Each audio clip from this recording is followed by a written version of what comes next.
بسم الله الرحمن الرحيم الحمد لله رب العالمين والصلاة والسلام على سيد الأنبياء والمرسلين ومن تبعهم بإحسان إلى يوم الدين.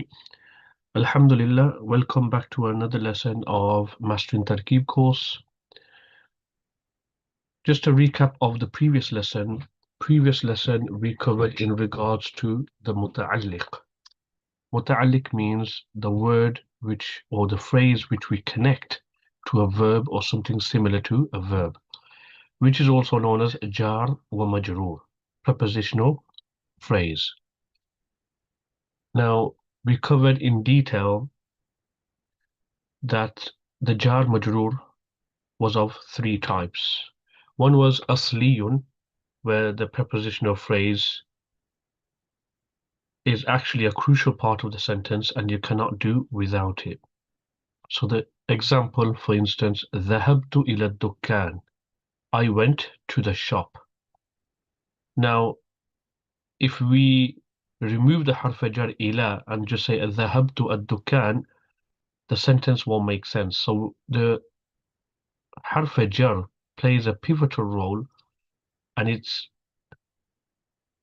becomes part of the preposition of it completes the prepositional phrase and it connects with the verb ذهبت, which means I went to the shop. Otherwise, it will mean I went the shop.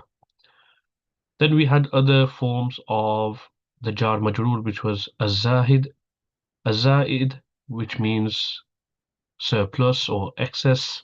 In other words, you can do without it. However, it does reinforce the meaning. For instance, ما جاء من أحد. Someone says no one came. ما جاء من أحد. Now here in this sentence, ما جاء من أحد, you can do without the harf jar min, and you could just say ما جاء أحد. It still will make complete sense. However, by bringing the min harf jar, it reinforces the meaning. So this will be termed as zaid in terms of its usage in the sentence. You can do without it. So that's why it's an excess and it's something which is extra. However, it does impact the meaning. And then we had ash-shabihu biz-zaid, and we've mentioned examples for that as well. We don't want to dwell too much into the muta'alliq. In this lesson, inshallah, today, we're going to cover in regards to the muta'allaq. Now, what's the difference between muta'alliq and muta'allaq? The muta'alliq is the jar majroor, the connecting prepositional phrase. Muta'allaq is what the connecting phrase is connected to. So in the simple example, ذهبت إلى الدكان. I went to the shop. ذهبت is the verb, which means I went, and dukan means to the shop. So in this simple example, the prepositional phrase إلى الدكان will be known as متعلق, and ذهبت, which is the verb, will be known as a متعلق, i.e. the prepositional phrase is connected to. So inshallah, let's get into the lesson straight away now. So just to know that متعلق, we can see the lam has a kasra, and متعلق, the connected to word, has a fatha on the lam. So here we'll be discussing the muta'allaq. What is the prepositional phrase connected to? So number one, it can be connected to al-fi'lu, the verb. Number two, it can also be connected to shibhu al-fi'l. Now shibhu al-fi'l refers to ismul fa'il, which is active participle. So for example, words like nasirun, jalisun, etc. Or even ismul maf'ul, passive participle. So for example, like mansurun, madrubun, mahmudun, etc. Ismul tawzil will also come under this as well, shibul fi'l. Another thing the prepositional phrase can be connected to is ma'na fi'l. Under ma'na fi'l is words that entail the meaning of a verb. So for example, under this will come asma'ul af'al. So it's nouns that entail the meaning of verbs. So for example, hayhata comes in the meaning of ba'uda, shattana comes in the meaning of iftaraqa, hayya comes in the meaning of aqbil, and so on and so forth. So sometimes The jar majroor can be connected to words which entail the meaning of a verb.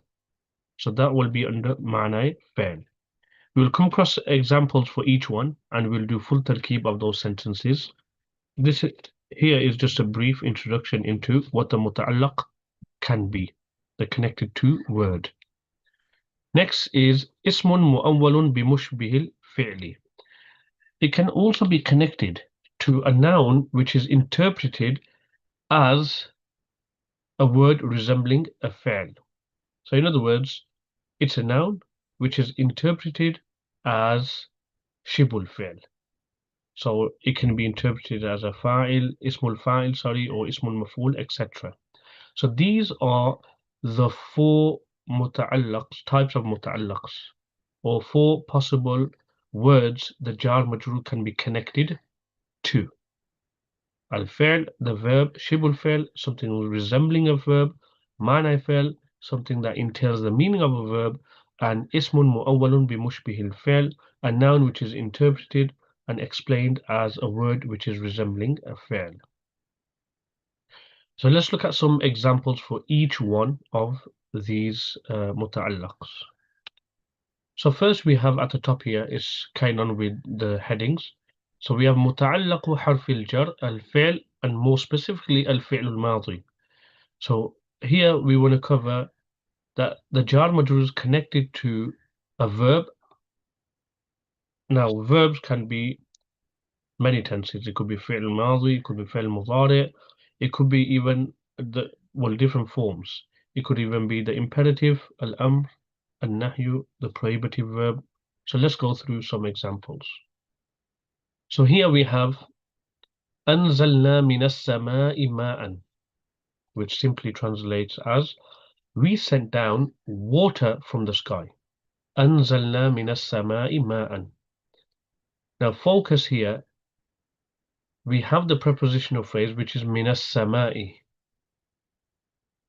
and the jar majroor here من السماء, it's connected to a past tense verb which is أنزلنا, and that's reflected in the translation, sent down. So let's break this down in terms of tarkeeb. Anzal will be the fi'lun madin, so it'll be the past tense verb. The na, which we see in anzalna, will be the fa'il. So we got in anzalna so far we have the fa'il and we also have the fa'il. Then we have harf jar min. It's normally with the sukoon, but because we're joining it onto the next word, so we're going to give you a fatha. So minas sama'i. So jar, min is jar. Okay, so we can see the jar here. Then we have the next word which is as-sama'i. So the word that comes after the harf jar is known as majroor. Now the jar majroor, the prepositional phrase, now we have to connect it to something. So what's come before it? Anzalna. So the jar majroor is muta'alliqan bi anzalna. It's connected to the verb anzalna. Some books just say muta'alliq and some books say muta'alliqan. The only difference is if you say muta'alliq, then you're saying the actual prepositional phrase as a murakkab becomes muta'alliq to anzalna. So therefore you can just use the word muta'alliq in the singular form. As a compound, as a phrase, it becomes connected to anzalna. And if you say muta'alliqan, then you are saying both. So in other words, you're saying the jar and the majroor both are muta'alliq to anzalna. So whether you use the word singular form muta'alliq or muta'alliqan, both are deemed to be correct. And then to finish off the tarkeeb, ma'an is the maf'ul bihi of the verb anzalna. That's what we sent down. So here we can see that the muta'allaq is fi'l, more specifically fi'l madi. So anzalna, the muta'allaq is fi'l madi, i.e. the word we're connecting the prepositional phrase to. And then this eventually forms to become jumlatun fi'liyatun khabariyatun. So it becomes a sentence starting with a verb, so it's fi'liya and it's informative. Okay, so it will be known as khabariya. Let's look at another example where the muta'allaq of the harf jar is a verb, but this time around it's al-fi'l al-mudari'u, the imperfect tense verb. Okay, so we have the Quranic verse here, Allahu Yahdi lil Haqq. We did mention that this course contains over 1,000 grammatical constructs, primarily from the Quran, but I have not referenced each verse exactly.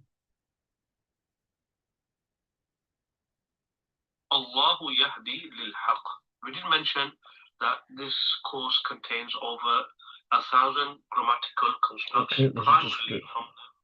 Okay, so Allahu Yahdi lil Haqq. Okay, so we can see here Allah guides to the truth. Okay, so let's break this down grammatically. The word Allah, Ismul Jalala, we would say here. So we don't directly use Allah's name and say Allah's name is Mubtada or Allah is Maf'ul bihi. We use Ismul Jalala. We say Ismul Jalala. So Ismul Jalala is Mubtada'un. Now we can see Yahdi. Yahdi, which is the imperfect tense verb from Hada Yahdi Hidayatan, which means to guide. So Yahdi is fi'l mudari, and it has the fa'il hidden inside, which is huwa, and it refers back to the word Allah. Now then we have the prepositional phrase li, which means to. We can put that in the translation as to, which is the jar or harf jar, and al-haq is the majroor. Now the prepositional phrase lil haq will become muta'alliqan to the verb yahdi. So this prepositional phrase lil haq will become connected to the verb yahdi. So that makes yahdi the muta'allaq, the connected to word. And we can see that it's fi'l mudari, imperfect tense verb. And then if you want to string this whole sentence together, because it started with a noun, so it'll be jumlatun ismiyatun, and it's informative, so we would say khabariyatun. So we can see here that the muta'allaq here is the imperfect tense verb yahdi. Next, let's look at where the muta'allaq, the connected to word, is a verb, but more specifically fi'lul amr. So ukhruj minha, exit from here, go away from here, depart from here. So exit from there or here, from here. Okay. So ukhruj. So we have the fi'lul amr, the imperative verb. So ukhruj is fi'lu amr, and inside the verb ukhruj, we see that there is what? A fa'il. And this fa'il will be assumed to be hidden, and it will be anta, because you're addressing one masculine. Ukhruj. So it'll be anta. Had we said ukhruji, it'll be anti, etc. and so on and so forth. So ukhruj. Next we have the min harf jar.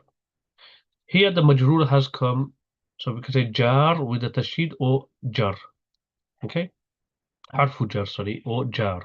Not jar, jar is the state. So min is harful jar or jar with the tashdid. That'll make the pronoun ha the majroor.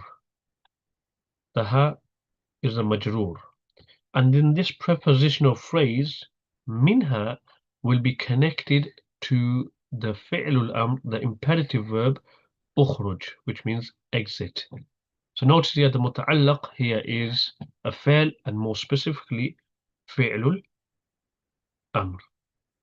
And because this started with a verb, we would say it's a jumla, it's fi'liya, because it started with a verb, and insha'iyya because it falls under one of the types of the non-informative sentences.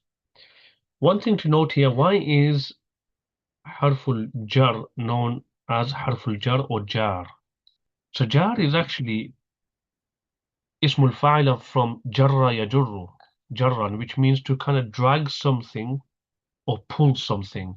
So what it does is, the harf jar, it drags the noun, or it pulls the noun towards the verb before it, or towards the verb, the muta'allaq. Because without the harf jar, there'll be no connection between the majroor and the verb. There'll be nothing there to string it together.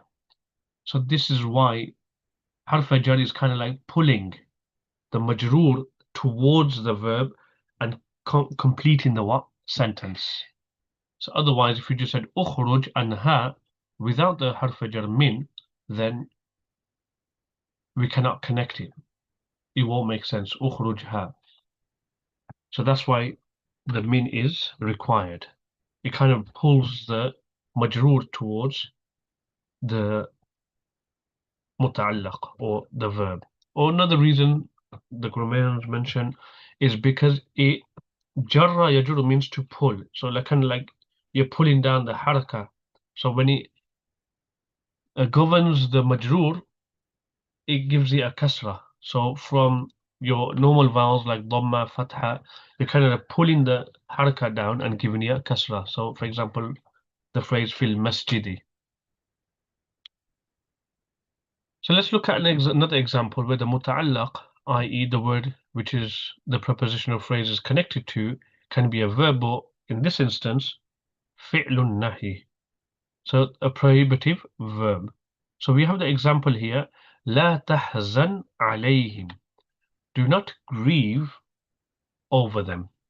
لا تحزن عليهم. So let's break this down in terms of tarkeeb.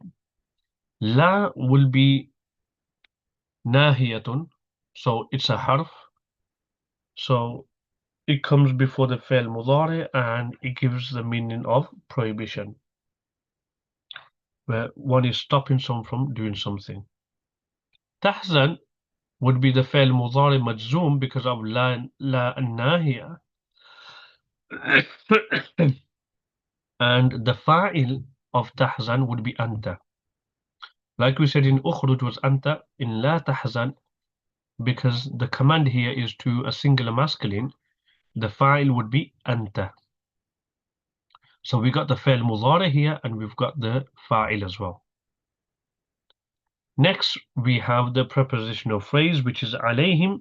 So ala is jar, or we can say harfu jar.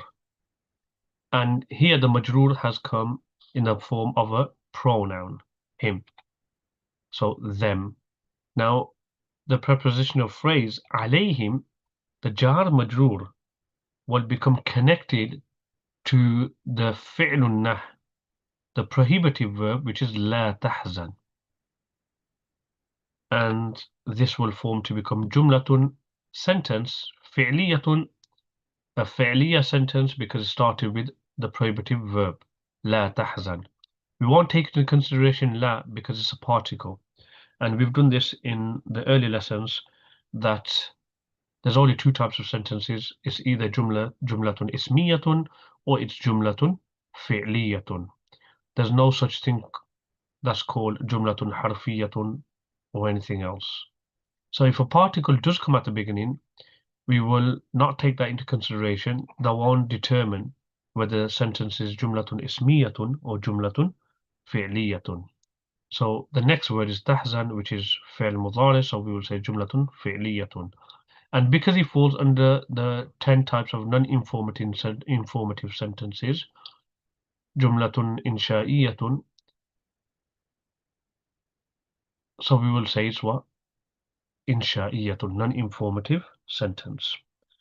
You probably have studied informative and non-informative sentences, so you can refer to the grammar books, inshallah. And I did mention a book last time, Mukhtasar Nah, which is written by our esteemed and honorable Ustad Hazamullah Ahmad Sahab, and is very concise and is to the point, and it's very good to understand terminologies. It's primarily written in Urdu, so those who understand the Urdu language can benefit. And if you don't understand Urdu, then you can study that book under someone and just cover the terminologies. And in there, the informative sentences are mentioned and the non-informative sentences. So the non-informative sentences, the 10 types are mentioned in that book. Okay, so it'll come under Jumla Insha'iyya ki 10 qisme. So you can refer to that, inshallah. Okay, next we have that the Muta'allaq, the connected to word can be shibhul fi'l. Shibhul fi'l. And more specifically here, shibhul fi'l, there are different types. So it could be ismul fa'il, it could be ismul maf'ul, it could be ismul tafzil, etc. It could even be a masdar, which comes under words that resemble the verb. How do they resemble? They resemble because they more or less contain the same harakats. So for example, ja'ilun, if you make that into the verb form, yaj'alu, we can see that the first letter is mutaharrik. So in yaj'alu the ya, and in ja'ilun the jim. The second letter is sukun. So in yaj'alu the jim, and in ja'ilun the alif. The third letter when yaj'alu is mutaharrik, and in ja'ilun is also mutaharrik, and then the last letter obviously is mutaharrik as well. And same thing in yaj'alu. So this is how they are resembling the verb, and some say it's in the meaning. Okay, so inni ja'ilun fil ard, I am going to create a deputy on the earth. So here we can see that creating a deputy on the earth, okay, going to create ja'ilun. You can give the meaning of I'm going to place, because ja'ilun can come in the meaning of wadi'un. So ja'al can come in the meaning of wada, which means to place. So I'm going to place on the earth a deputy. So here, ja'ilun we can see is ismul fa'il. So we're going to connect the jar majroor to this ismul fa'il. But before we do, let's break this sentence down grammatically in terms of tarkeeb. So inna will be known as harfun mushabbahun bi fi'lin, and the ism will be the ya in inni. So everything else will become the khabar, because we've already have formed the ism, so we don't need to deal with the ism now. Everything else is going to form the khabar. So ja'ilun, before we form the khabar, it will say it's ismul fa'il. It's active participle. Then fi is jar. Al-ard is the majroor. So the noun that comes after the harf jar will be known as majroor. So fil ard. Now this jar majroor, prepositional phrase, will become muta'alliqan, will become connected to the ismul fa'il ja'ilun. So notice here that the muta'allaq, i.e. the ja'ilun, the word ja'ilun is ismul fa'il, is shibul fi'l. It's not actually a verb, but it resembles a verb in terms of harakat and sakanat, vowels and being unvoweled in certain instances. So khalifatan, why is this word mansub? Because it's the maf'ul bihi of ja'ilun. So notice here, we understand now that ismul fa'il can have its own fa'il and maf'ul bihi, by the way. Okay, so if khalifatan is the maf'ul bihi of ja'ilun, where's the fa'il? The fa'il will be hidden inside, which will be huwa. So in other words, ja'ilun huwa fil ardi khalifatan. But we can't bring the pronoun separate, it's assumed to be hidden. So it'll be a dhamir mustatirun, a concealed pronoun inside ja'ilun, which is the fa'il, and khalifatan is the maf'ul bihi. Sometimes when you ask students, why is khalifatan mansub? So they see the sentence started with inna, in inni, and they'll straight away jump into the conclusion and say, oh, it's the ism of inna, because inna, the ism of inna is mansub. Okay, no, not in this case. The ism has already come and is attached to the word inna. That's why we're saying inni. Khalifatan is mansub because that's the maf'ul bihi of ja'ilun. Now, how do we string all this together? So the ismul fa'il plus its muta'alliq fil ard and its maf'ul bihi will then become the khabar of inna. And then inna with its ism and khabar will become jumlatun ismiyatun. Because inna is a harf, we can't take this sentence to be in harfiyya, because there's no such thing that exists like that terminology. So the next thing is that we see that it's got a noun, but it's attached to it. So we'll say it's jumlatun ismiyatun, and because it's informative, we'll say it's what? Khabariyatun. So jumlatun ismiyatun khabariyatun. So the key thing here is that the muta'allaq, the connected to word here is shibul al-fi'l, more specifically ismul fa'il. Now let's look at an example where the muta'allaq is of the harf jar is shibul al-fi'li but ismul maf'ul, passive participle. So it gives the meaning of being the object. Okay. So let's look at this example. What does this translate as? أَإِنَّا لَمَرْدُودُونَ فِي الْحَافِرَةِ. Are we going to return in our former state? Al-Hafira, in our former state. So أَإِنَّا لَمَرْدُودُونَ فِي الْحَافِرَةِ. So we can see here the ismul maf'ul, marduduna. So pattern of maf'ul, but the plural form, maf'uluna, marduduna, going to return. So we're going to connect the prepositional phrase to this word, marduduna. So before we do, let's do the tarkeeb of this sentence. So we have this hamza here. So what's this hamza? It's used for questioning, so it's harfu istifham. Remember, not all words that are used for questioning will be huruf. Some words that are used for questioning can be nouns, so that right from the onset they'll be actually considered to be mubtada. For example, in the Quran, Allah subhanahu wa ta'ala says, Mal qari'atu. What is al qari'ah? What is the striking one? So in that situation, ma will be ismu istifham mubtada'un, and that leave al qari'atu to become the khabar.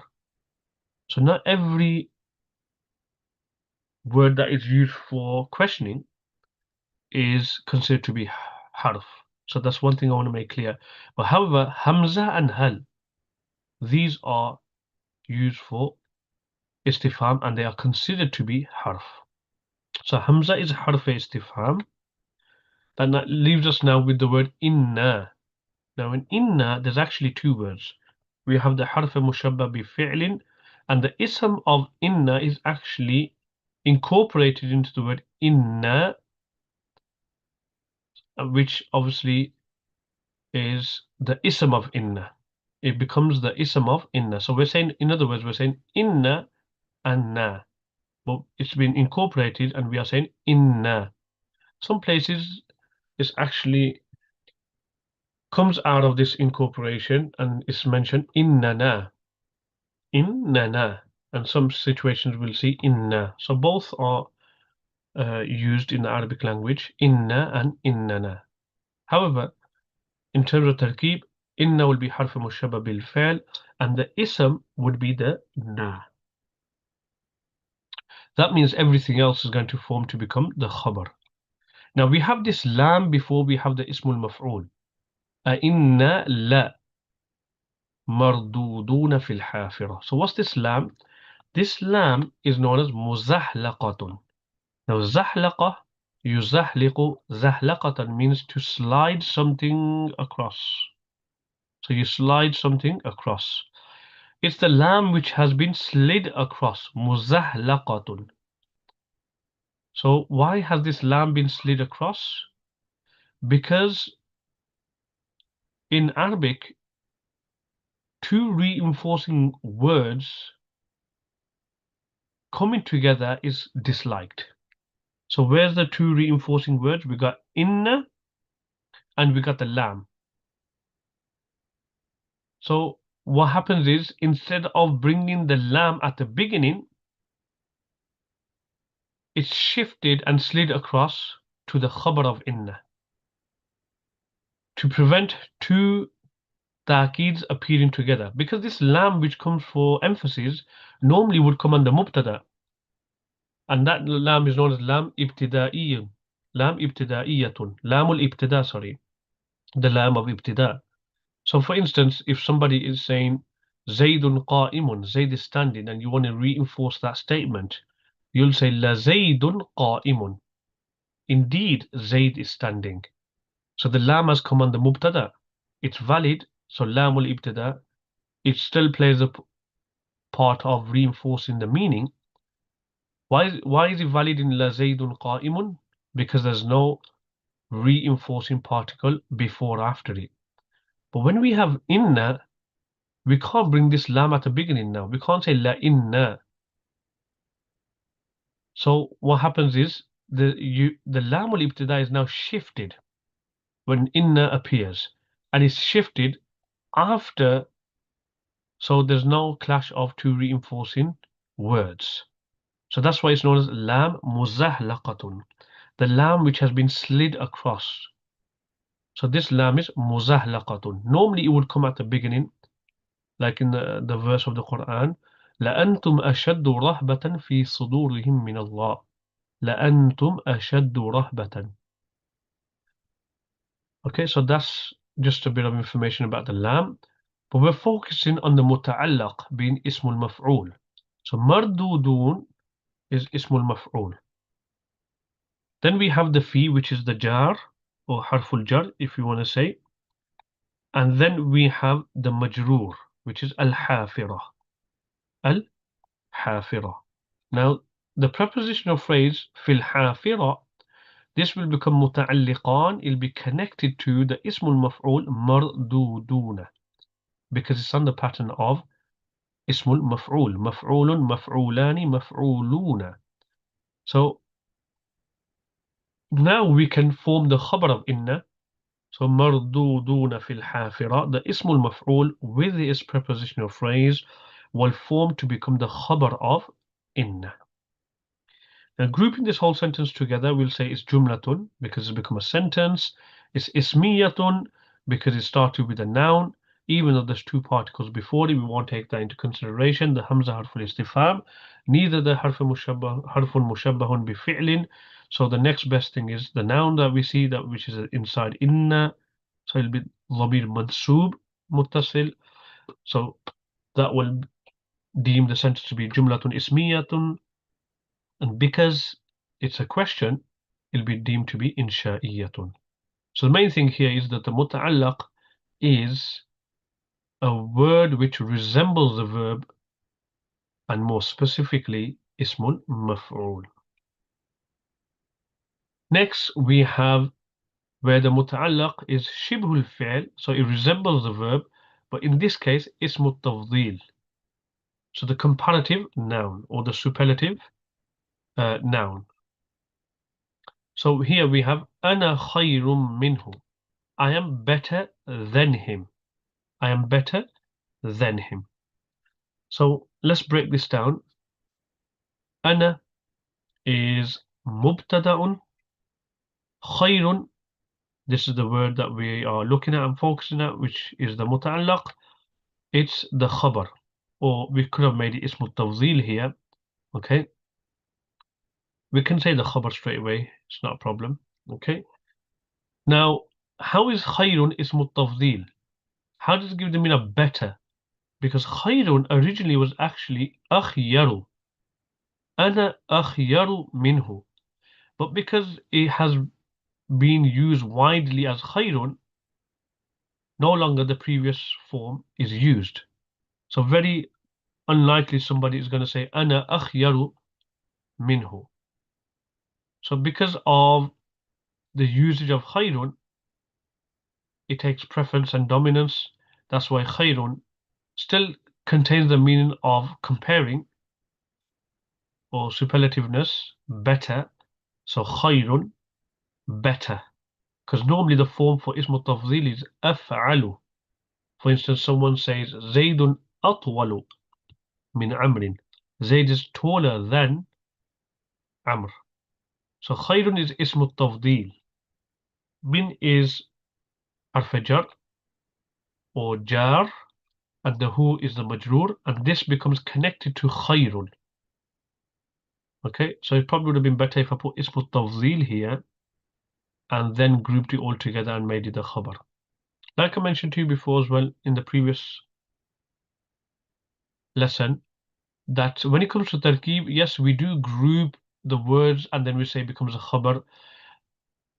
Is just to know where the sentence starts, ends, and where the khabar starts and ends in terms of grouping it together. Otherwise, strictly speaking, the khabar is only the word khayrun,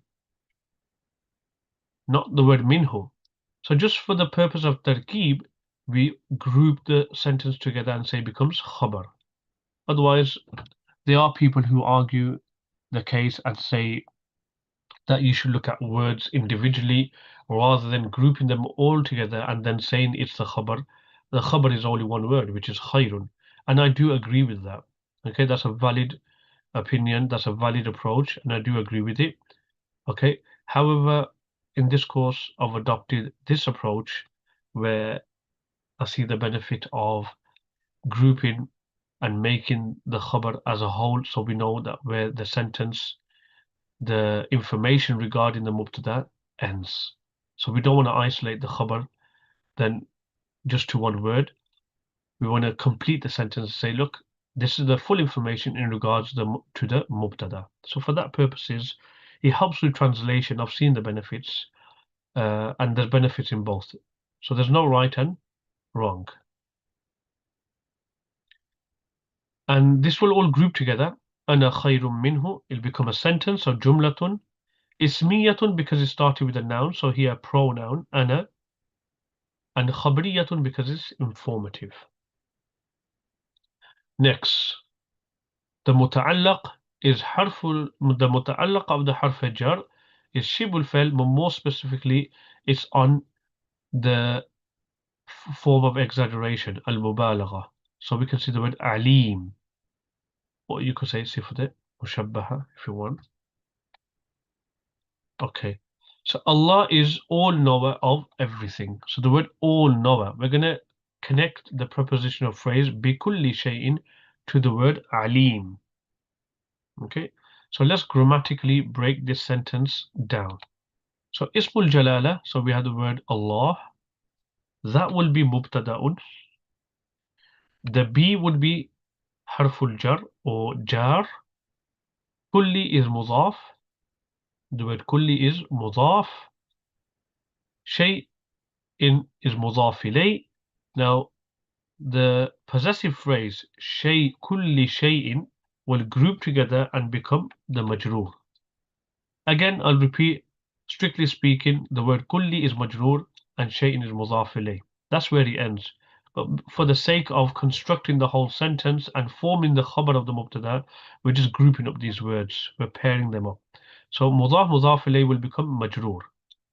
Now this prepositional phrase, bikulli shay'in, of everything, will become the muta'alliqan, the connecting word to the word alim, supposed to be alimun, which is coming. And where is it? It's here. Alimun. And what's alimun? That forms to be the khabar. So bikulli shay'in alim is the muta'alliq, the connecting word to the word alim. And then alim with this muta'alliq will form to become the khabar of ismul jalala, Allah. So the thing here we are saying is that the muta'allaq here has come in the form of shibul fi'l, a word representing a verb, and more specifically we could say sifatun mushabbahatun, those qualities and attributes that denote permanency or constancy, or we can say mubalagha here. Now making the sentence, we'll say jumlatun ismiyatun because it started with a noun, and khabariyatun because it's informative. Next, that the muta'allaq of the harf jar can be shibul fi'l, but more specifically masdar.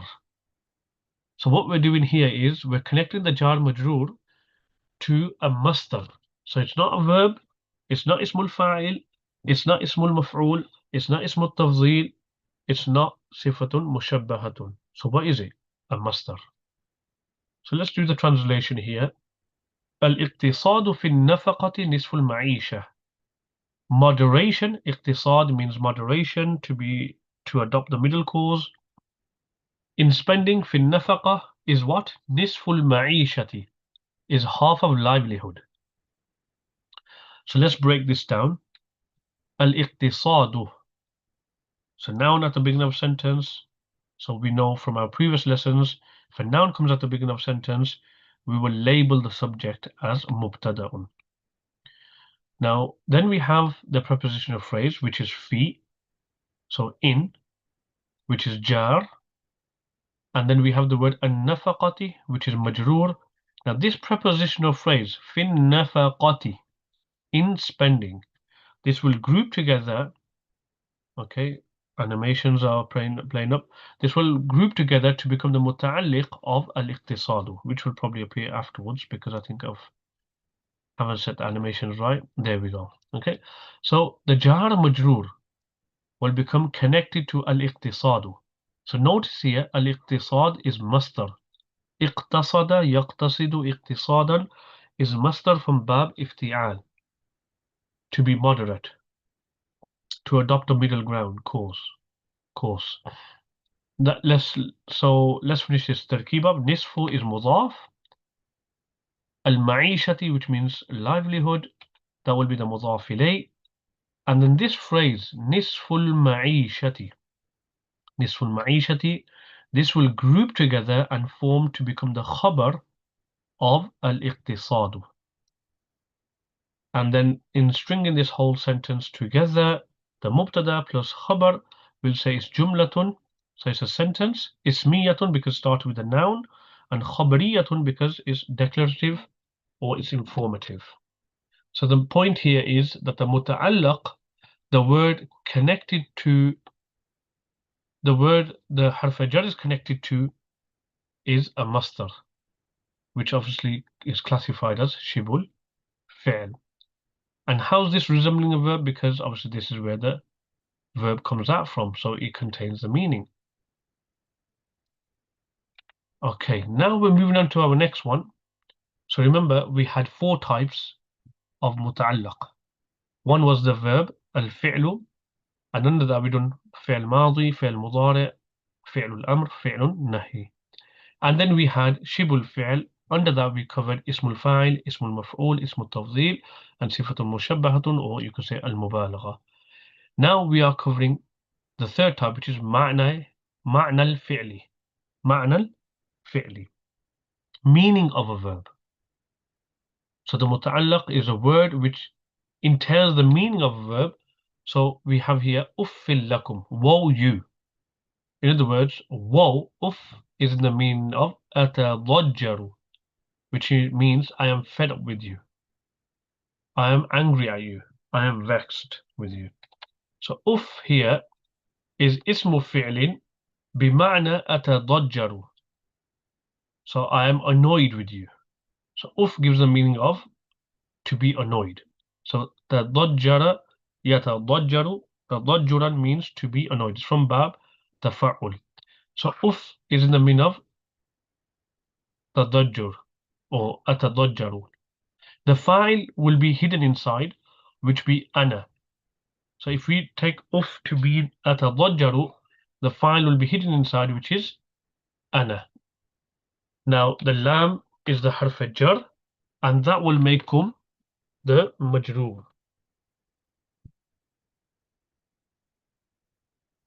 And then the jar majroor, the prepositional phrase will become connected to the word uff. Will be connected to the word uff, and we will say this is jumlatun fi'liyatun because even though uff is ismu fi'l, it entails the meaning of a verb. So we'll classify this as jumlatun fi'liyatun, and we would probably say khabariyatun if I'm not wrong here. I have put down insha'iyatun. So if you consider it to be atadajjaru, it will become informative. So you can probably correct that. Okay. Jumlatun fi'liyatun khabariyatun. If anyone does have another opinion on that, please do share in the comments. But I think that's a mistake on my behalf. So we'll just correct that one. Jumlatun fi'liyatun insha'iyatun. Because asma'ul af'al, some do come in the meaning of fi'lul amr. Okay. And for example, hayya comes in the meaning of aqbil. So there we can say jumlatun fi'liyatun insha'iyatun, but uff is in the meaning of atadajjaru, which is informative. So in this case, we probably would say jumlatun fi'liyatun khabariyatun will suit better. Next, we have where the muta'allaq, the connected to word, is harf jar and its ma'na fa'il. Okay, so the previous one was the example of informative. So I can see why I've done it like this now, because this is going to be the example of ma'na fa'il, but non-informative, because it's going to be a command here. So the previous one, uffil lakum, is not a command. So yes, definitely that is khabariyatun. This one we're going to cover will be the example of insha'iyatun. So hayya ala al-falah, we hear this, obviously this is the call to prayer. So come to success. Hayya ala al-falah. The word falah means success. It's close to the word falah with a tashdid, which means farmer. So what's the relationship between the farmer, falah, and falah? Falah is with a tashdid, so it denotes intensity, struggle, hardship. So just as like the farmer, if you go through hardship and struggles, al-falah, the shiddah, then inshallah we'll see the ease and see the fruit of our efforts, and we'll become successful, and then things will get better, and it'll become al-falah without that tashdid and shiddah. So hayya al falah, come to success. Okay, this is falah is got to be successful in this world and also the akhirah. So hayya al falah, come to success. So let's break this down grammatically. Hayya is ismul fa'il in the meaning of aqbil, proceed, come forth, take stride. Okay, come forth, come towards success. Aqbil. So it's ismul fa'il in the meaning of aqbil. Okay. Ala is jar, so harf jar. Al-falah is the majroor, which means success. Now the prepositional phrase ala al-falah, this will become connected to the word hayya. And remember, it's ismul fa'il, so it's considered to be ma'na fa'il. It entails the meaning of the verb. What meaning does it entail? Aqbil. Okay. So here we can see that the muta'allaq is ma'na fa'il. Stringing this sentence together, here we will definitely say insha'iyatun because hayya is representing aqbil. So the previous slide is khabariyatun, this one will be insha'iyatun. So it's jumlatun, it's a sentence, complete sentence. Fi'liyatun because started with a verb, and it's insha'iyatun, non-informative because it entails the meaning of aqbil. And most importantly, the muta'allaq, the connected to word, is ma'na fa'il. Next, the muta'allaq can be harful jar. Okay, the muta'allaq of the harf jar can be a noun which is interpreted as that which resembles the verb. So it's a noun which is actually interpreted as shibul fi'l. And shibul fi'l, we've already come across that. Ismul fa'il, ismul maf'ul, ismul tafzil, etc. So here, it's actually ismul jamid, a concrete noun, but it's interpreted. Ta'wil has taken place, and we interpret it as shibul fi'l. So how's this working out? Let's see. Wallahu fis samawati wal ard. And he is Allah, in the heaven and the earth. So wahuwa Allahu fis samawati wal ard. Like I said, these are verses from the Quran. So I haven't referenced them with the surah and the verses, etc. I've just left it to the way it is, because some places I've only just taken extracts of the verse and used it as sentence structures. So وَهُوَ اللَّهُ فِي السَّمَاوَاتِ وَالْأَرْضِ, and He's Allah in the heavens and the earth. So we're focused on the word Allah. So we're going to interpret Ismul Jalala as Shibul Fi'l. So how's this going to work out? So let's carry on. Huwa, it's a pronoun, so it's at the beginning of a sentence. Any noun that comes at the beginning of a sentence will be deemed to be mubtada'un. Then we have the word Allah. This is the khabar. This is the khabar. Like we said mentioned before as well, everything that comes after, we form it together and it becomes a khabar, or some places I've just put khabar straight away. So we keep both parties happy. Those who like to just individually say the word is khabar and not make it mudaf ilayh khabar or mawsuf sifa al-khabar, fine.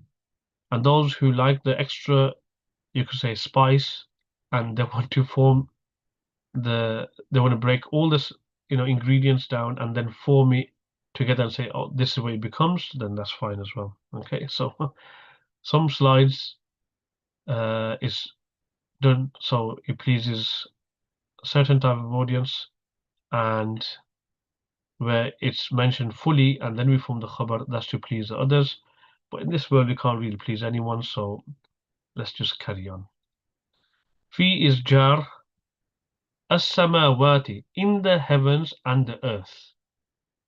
So as-samawat, because we're adding on to as-samawat, we will say it's ma'tuf alayh, the word which we have added on to. And how have we added something onto this word? Through the conjunctive particle wa. So wa will be known as the conjunctive particle, which is in Arabic known as harfu atf. What have we attached to as-samawat, which was ma'tuf alayh? We've added the word al-ard. So that's a mistake there. Okay, it says al-falah. So there's a mistake there. Okay, so al-ard. Okay. So let me see if I can annotate that and just correct that on the screen. Probably will be better.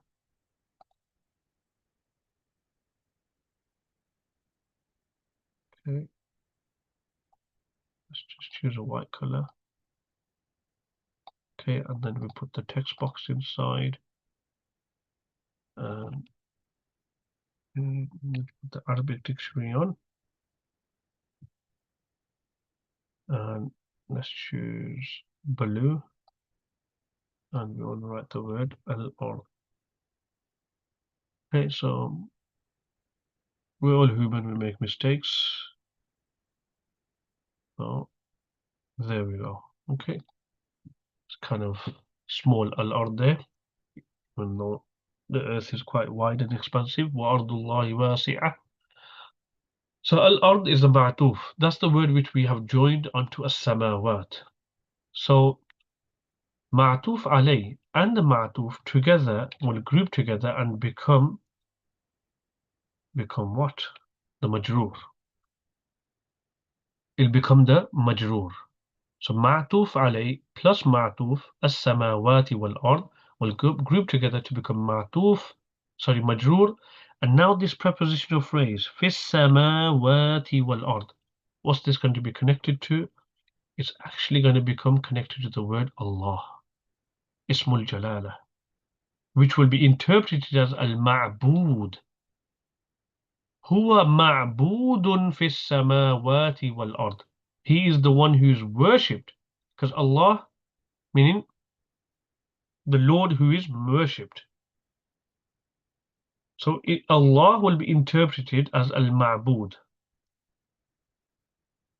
So the prepositional phrase, because here, if you look at it, let's just pause for 1 second.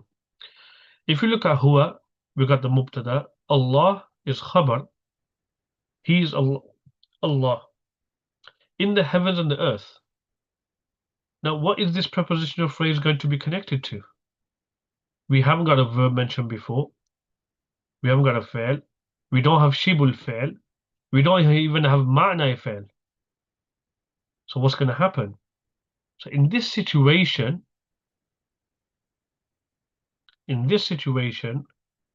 we would say that fis samawati wal ard is connected to the word Allah, Ismul Jalala, which is interpreted as al-ma'bud.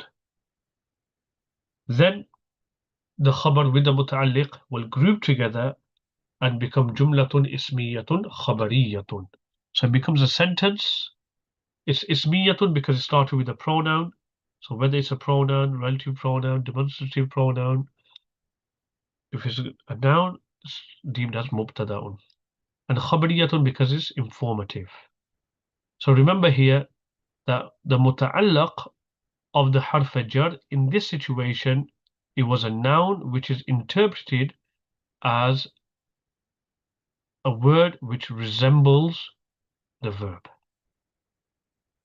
Okay, so it resembles the verb. Okay, so let's get rid of that annotation. Okay, so there's two annotations there. Next, sometimes the al-muta'allaq is al-mahzuf. So we're moving on now. So we've done the four types of muta'allaq, the connected to word. Sometimes the connected to word is what? Hidden. Now this omission of the muta'allaq is of two types. One is jaiz, so it's allowed, it's permitted. And the second one is wajib, is essential. We have to assume something hidden. So the muta'allaq, the connected to word, is of two types, jaiz and wajib. So what is jaiz? What is wajib? Let's continue. الجائز أن يكون خاصا بشرط أن لا يضيع الفهم بحذفه.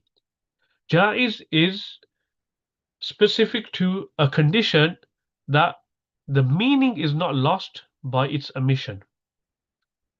So in simple terms, the muta'allaq mahzuf jaiz will be the connected to word is hidden and it will be considered to be jaiz when the meaning is not lost by omitting the word. For example, a response to the one who says, Biman tasta'inu. Who do you seek help from? And in response to that, one says, Billahi, from Allah. Now, if somebody answers Billahi, in essence is saying, Asta'inu Billahi. By omitting the word Asta'inu, the meaning is not lost. So this is jaiz, that the muta'allaq, al-mahzuf, the connected to word which is omitted, is what? Jaiz. This surah is jaiz.